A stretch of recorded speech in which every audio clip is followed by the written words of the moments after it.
about an article from the LA Times that came out in late September, and a very loyal viewer, Susie, actually sent me the article, and I read it over and thought it was very worth blogging about, so thank you very much, Susie, for sending that.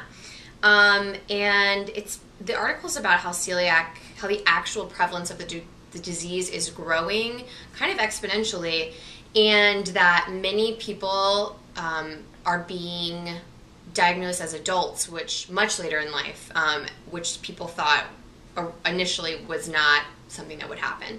So it happened, the researchers at the University of Maryland did this study, and they piggybacked it onto a study designed to identify risk factors for cancer and heart disease.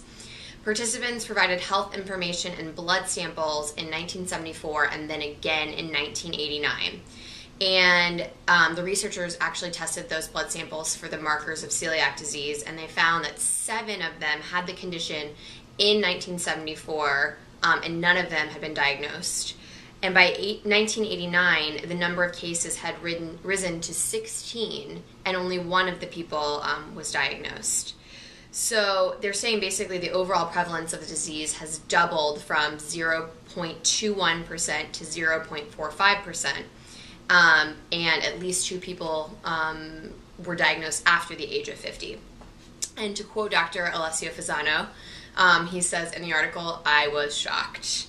Researchers thought that celiac disease could only develop during childhood for the initial exposure to gluten, but it didn't seem possible that people could eat gluten for decades with no problems, and then somehow the marker turns on and they lose their ability to tolerate it.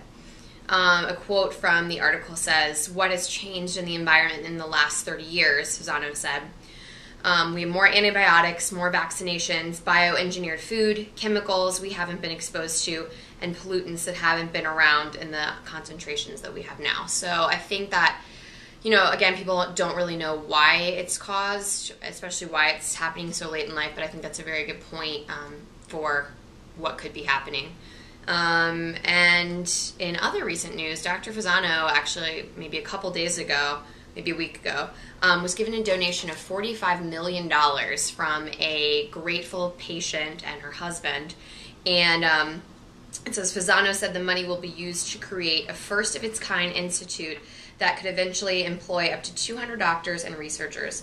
They will not only study the often misdiagnosed celiac disease, but use it as a model to study other related diseases, including diabetes, rheumatoid arthritis, and multiple sclerosis.